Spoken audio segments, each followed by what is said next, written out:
fraction is just about, oh, I don't have the same one. You're like, where did that one come from? Here it is, the basic area. And like I said, I'm not as concerned about the basic area as I am the more complex area. But how do you jump into the complex area without knowing the basic formulas? Because when it comes to statistics, we're going to be doing this normal curve, and we're going to be shading it, and we're going to know the total area of it, but then we have to use that to figure out chunks of it. So any of these formulas we use today, do not freak out. You do not need to have them memorized, like, oh gosh, do I need to remember the area of a triangle? No, but you need to just know how to apply it, okay? So what is the area? Area is just the square units. It's a two-dimensional space. So if we wanted to carpet this room or paint a wall or put wallpaper up, we would need to know the area of the floor or the wall or whatever it may be. So notice here, the area of a rectangle, I'm going to write it right here. The area of a rectangle is length times width or base times height, all right? So how you do it is you say, well, how many units long is my rectangle? It's 4 centimeters long. How many units wide is it? 3. So this is 4 times 3, or 12. And then the reason why the units are squared is because we've now made squares. So instead of just a centimeter, like linearly, without dimension, we now have 1, 2, 3, 4, 5, 6, 7, 8, 9, 10, 11, 12 squares. And so this is just kind of a picture to show you what exactly area is. So does anybody remember how we take the area formula for a rectangle but we make it into a triangle? Does anybody remember the triangle's formula? Area equals what? Isn't it 1/3? Not 1/3. 1/2 base times height. And the whole idea is every rectangle, you don't have to do this, but every rectangle can be split into 2 triangles, right? And so how do we find the area of a rectangle? Length times width, which is kind of like base times height, but we don't want all of it, we want half of it, okay? So the area of a rectangle is 1/2 base times height, but that's, where base is kind of that borderline horizontal, and then the height is where it's called the altitude. This altitude comes down and makes the right angle, okay? So for this one, what we're going to have is area equals 1/2 our base, which is 9, times our height of 6. Because 1/2 is just part of the formula. Our base is 9 yards wide, and our height is 6 yards tall. So then you just throw that in your calculator. Honestly, you can put 1 divided by 2 in your calculator, but what's the decimal equivalent of 1/2? 0.5. I think that's easier to type in. So will somebody do that for me? Put 0.5 times 9 times 6.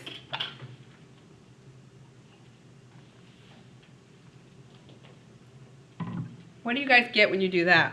27. 27. And I'll say 27 what? Yards squared. Because the whole idea is if we had a rectangle that was 6 by 9, it would fill the whole rectangle, so there would be 54 yards that were square, but we just want half of it. All right, example 2 is the exact same idea. The only difference is that your height, your altitude is shown on the outside, but that's okay. All right, so we still are going to use this 4 centimeters as our height. So we have A equals 1/2 base, which is 10/3, times our height of 4. And in these graphing calculators, I would put my fraction in exactly like that, parenthesis 10 divided by 3 parenthesis. And then pending what my math lab wants, we'll put a decimal answer added to a certain amount of decimals, or if they say they want a reduced fraction, we'll just hit math frac, okay? So go ahead in your calculator, put 0.5 times 10 divided by 3 times 4. And tell me what you get decimal-wise. It's like a repeating decimal, isn't it? 6.6 repeating. Yes, okay, so it's 6.6 repeating. So my math lab might say round to 2 decimals. So we'll say approximately 6.67 centimeters squared. But I'm going to put a big or, because a lot of times, especially when we get into probability, they want a fraction. Like a fraction is okay. So what do we do when you have that repeating decimal on there? Hit your math button and then your fraction button, and it'll pop it to a reduced fraction. What do you do or get when you do that? 20 over 3.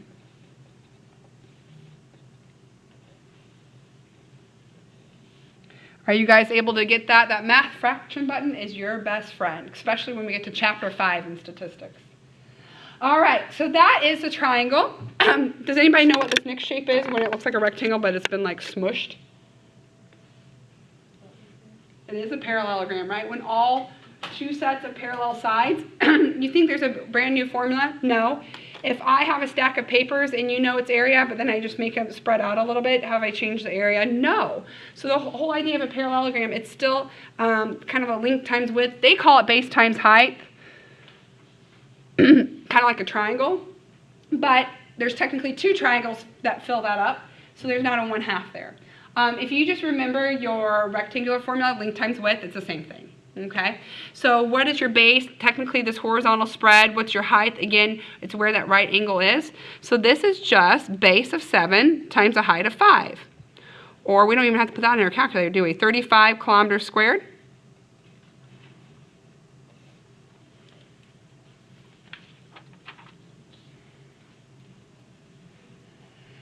And again, I wouldn't fret about, oh, I have to have these memorized. It's just the whole concept of area, because here on Wednesday, we're going to apply it to a more complicated version and go from there. All right, does anybody know what this shape is when you only have one set of parallel sides and the other ones are kind of oblique to each other? Starts with a T, trapezoid, right? So how the trapezoid works is it wants to be like a parallelogram, it wants to be like a rectangle where it has like base times height. But then you ask your question, like, the height's obvious. What's the height of this trapezoid? 7. But what do you do about your bases? You have two different size bases. And what they do is they average them, okay? So the formula for a trapezoid is 1/2 base 1 plus base 2 times height. Because how do we find an average of two things? We add them up and divide by 2, but dividing by 2 is the same thing as multiplying by 1/2, right? So some of you might have done this where it's like B1 plus B2 all over 2. That's the same thing, okay? So they're just averaging the bases, 12 and 18, and then multiplying by that height of 7. So order of operations, what must you do first? You must add those two bases together first, or just put them in your calculator with parentheses, and your calculator will take care of all of it, okay? So we're going to have A equals the 1/2 part of the formula.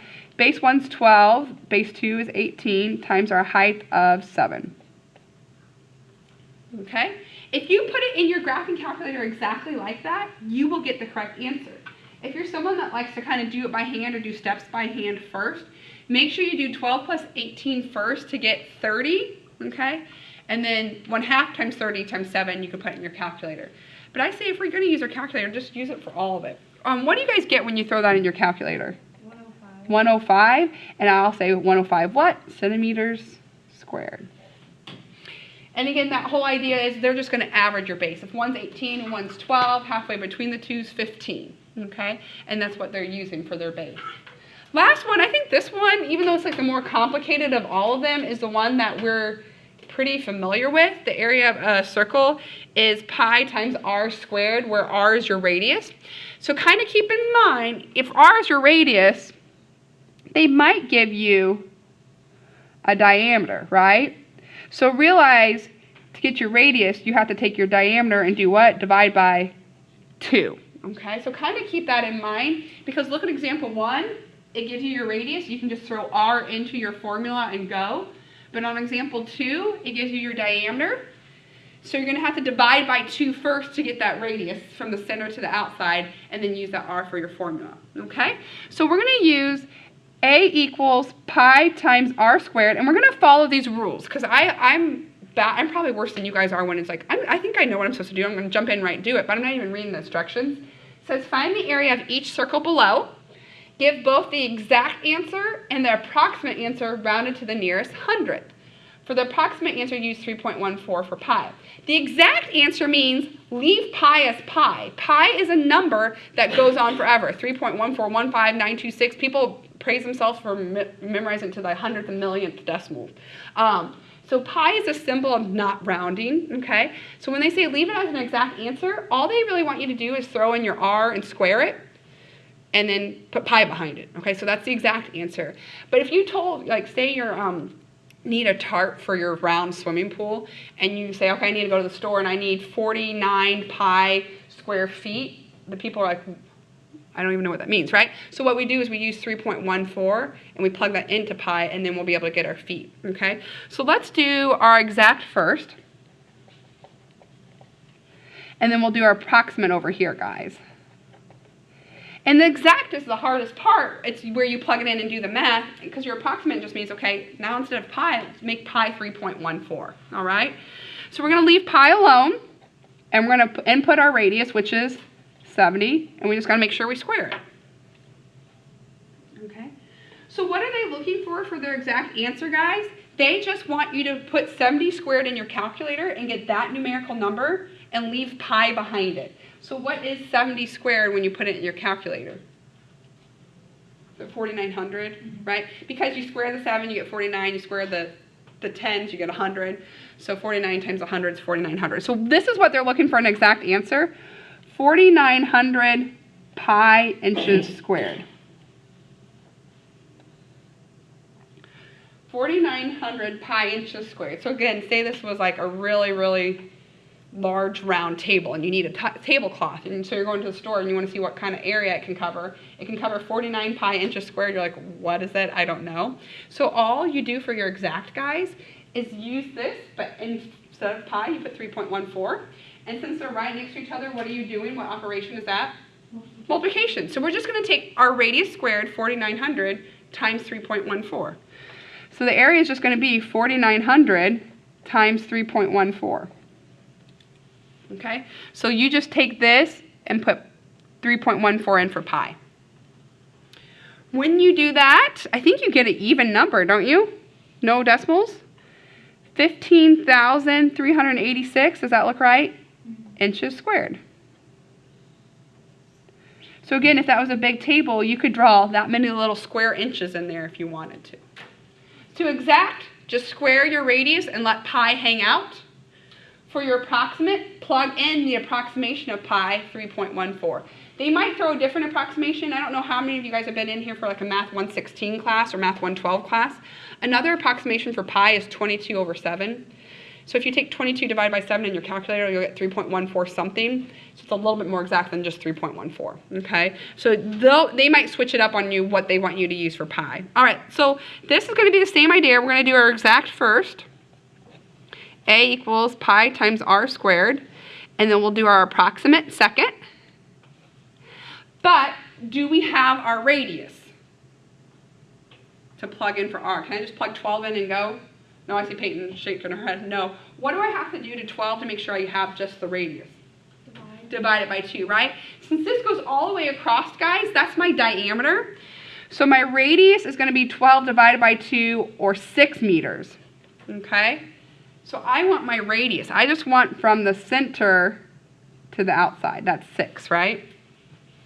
So anytime you're given a diameter, just divide it by 2, and that's the value you're going to use for your r. Okay, so we're good to go. So you guys can kind of get started. We're just going to have, the area is going to be pi times whatever your radius is, in this case 6 squared. This one we don't even have to do any calculator math, right? 6 squared is 36, have pi behind it. So A just equals 36 pi meters squared.